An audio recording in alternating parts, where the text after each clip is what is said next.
O blog cafenapolitica.com.br traz hoje o embaixador Samuel Pinheiro Guimarães, ex-ministro e secretário de Assuntos Estratégicos do governo Lula e, durante muito tempo, secretário-geral do Itamaraty, além de embaixador em vários países.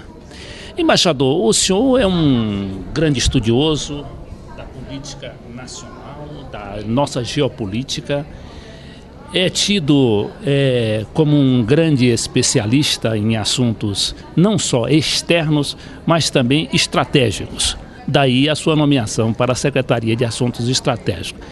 Embaixador, a nossa curiosidade hoje é saber como é que o senhor coloca o Brasil, né, nessa confusão de mudanças súbitas que o Oriente Médio está mostrando todo dia na televisão e que parece que o mundo ficou assim de pernas para o ar. Como é que está o Brasil nisso aí? Como é que o senhor preparou o Brasil juntamente com o Celso Amorim, o grande chanceler, e a sua própria atuação no Ministério de Assuntos Estratégicos? Eu acredito que o Brasil está muito bem preparado e numa posição muito confortável hoje em dia em relação a tudo que se ocorre no Oriente Médio e no Oriente Próximo. Em primeiro lugar, porque durante o governo do presidente Lula foi feito um esforço muito grande de aproximação com todos esses países. E nós passamos a ter um intercâmbio muito significativo com eles. Houve uma expansão muito grande comercial.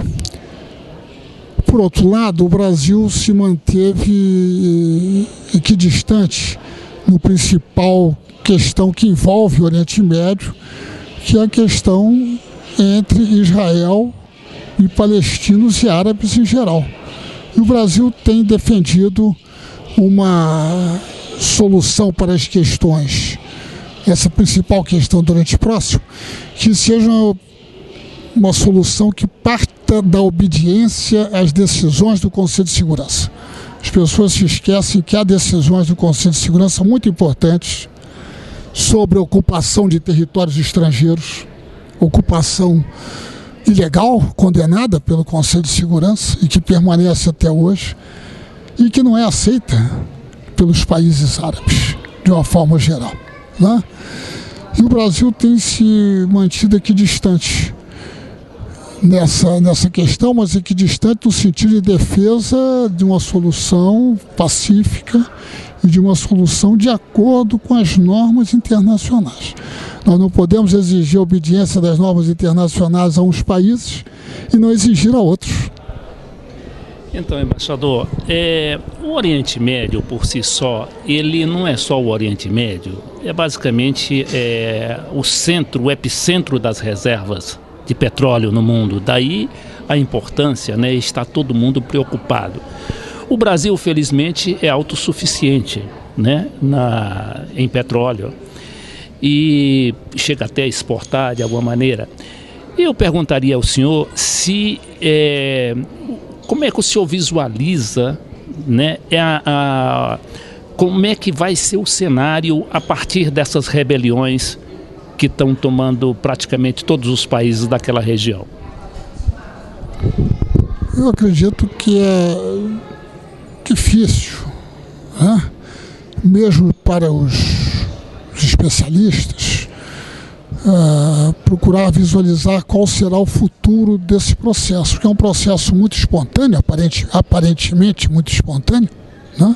Não se sabe em que medida é verdadeiramente espontâneo ou não, mas é um processo que não tem lideranças claras, né? Então isso vai decorrer, ou isso vai possivelmente resultar em processos de reorganização institucional, né, das instituições desses países, eventualmente convocação de assembleias constituintes, talvez, ou não.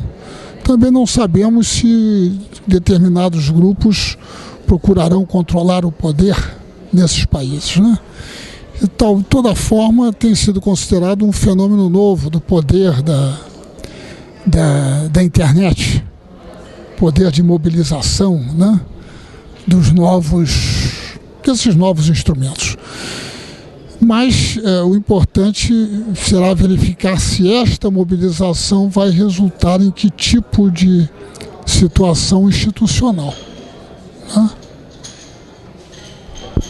O embaixador Samuel Pinheiro Guimarães é também um especialista e, mais que isso, é um lutador pela integração latino-americana. Então, embaixador, antes da gente entrar diretamente nos assuntos que dizem mais de perto ao senhor hoje, que é assuntos estratégicos do Brasil, eu queria uma noção do senhor, depois de 10 anos, como é que anda esse quadro, essa aproximação dos países, principalmente quando começaram a ser eleitos os novos presidentes progressistas, entre eles o nosso Lula, a nossa Cristina Kirchner, o Evo Morales, o Chaves? Olha, eu acredito que houve um progresso muito importante nas relações entre os países da América do Sul, né? Em parte isso se deve naturalmente às eleições de presidentes, digamos, identificados com uma gama que poderíamos chamar de progressismo, né? Não é verdade? Que naturalmente com visões distintas e tendências distintas, ênfases distintas, né? E essa aproximação entre os países se deveu em grande medida à ação do presidente Lula, a insistência do presidente Lula em dar prioridade na política externa brasileira às nossas relações com os países da América do Sul, né? Dar prioridade à construção da infraestrutura da América do Sul, porque nós não podemos pensar em nenhum processo de integração econômica mais profunda se as economias não são integradas fisicamente, né? Não podemos também pensar em interesses comuns mais fortes se as relações econômicas não são mais profundas.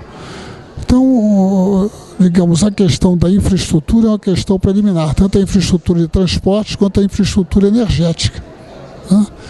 E o Brasil, durante os 8 anos do presidente Lula, fez um esforço muito grande nesse sentido, de financiar, inclusive, obras de infraestrutura nos outros países, que naturalmente nos interessam, porque a criação de um mercado mais amplo é benéfica para a economia brasileira, né?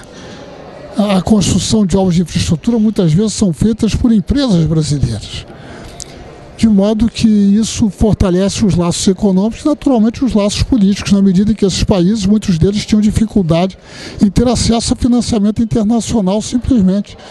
E o único financiamento possível era o financiamento brasileiro, né? De modo que houve um progresso muito grande quando verificamos a expansão do comércio entre os países da América, entre o Brasil e cada país da América do Sul, entre o Brasil e a Argentina, entre o Brasil e a Venezuela. Os maiores superávites brasileiros hoje em dia são com a Argentina e com a Venezuela. O nosso comércio com a Argentina é muito superior ao nosso comércio com qualquer país europeu, qualquer um deles, às vezes juntos, né? Então tem uma importância para a economia brasileira muito grande, porque o comércio e a exportação de bens são produzidos aqui, em parte, e a importação de bens, naturalmente, né? Mas que gera empregos nos países, né? De modo que gera escala de produção, gera maior economia, maior competitividade, de modo que isso tem sido muito importante. E a coordenação política também tivemos oportunidade de ver, por exemplo, o caso na Bolívia, quando houve um processo de ameaça de secessão na Bolívia, em que a Unasul imediatamente agiram, os presidentes, né, dos países membros da Unasul agiram imediatamente, por convocação da presidenta Bachelet, que na época era presidenta da Unasul, e tomaram uma atitude muito forte para impedir que aquele processo continuasse. Divergências entre países, né? Entre Colômbia e Venezuela, entre Colômbia e Equador, né? E assim por diante. De modo que isso tem havido um fortalecimento da compreensão, da coordenação, do entendimento entre os países da América do Sul muito significativo. Embaixador, a gente sabe que integração e unidade, que todos nós buscamos secularmente, há vários séculos que buscamos isso, e só agora que parece que estamos tendo alguns fatos concretos nessa direção. E não significa como dizemos, um governo unitário ou um comando unitário, né, sobre um país ou sobre um país protagônico. É claro que a aproximação é justamente isso que o senhor falou, né, que é intercâmbio, aproximação, intercâmbio não só comercial, cultural principalmente.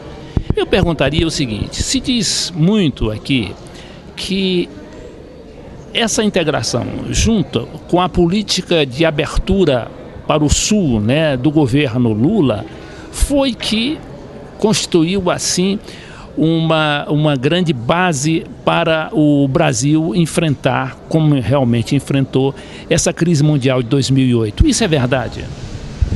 Eu acho que você tem toda a razão. Realmente, como houve uma queda na demanda nos países altamente desenvolvidos, o fato do Brasil ter diversificado o seu relacionamento comercial em direção à Ásia, a China principalmente, hoje é a principal parceira comercial do Brasil, não mais os Estados Unidos, né? A própria Índia, o Japão e assim por diante. Na África mesmo, o aumento do comércio brasileiro com os países africanos é extraordinário, né? Com os países do Oriente Próximo, os países árabes, houve um aumento também muito significativo. Tudo isso, aliado à política anticíclica interna, que permitiu que o Brasil superasse com já tenha superado, né? Inclusive, enquanto os outros países perdiam empregos, nós estávamos gerando empregos a níveis recordes, né? Naturalmente, digamos, há uma dificuldade para certos setores da opinião pública e da opinião política para reconhecer isto, né? Mas essa é a realidade. Enquanto os outros países perdiam empregos, nós gerávamos empregos de uma forma extraordinária, né? Enquanto que em outros países o produto interno bruto caiu, o nosso sofreu uma pequeníssima queda, inferior a 1%, e assim por diante. De modo que essa diversificação do comércio exterior foi muito importante para manter o nível de atividade interna. Nós vamos fazer um pequeno intervalo para voltar em seguida com o embaixador Samuel Pinheiro Guimarães, agora falando sobre a estratégia brasileira para o desenvolvimento.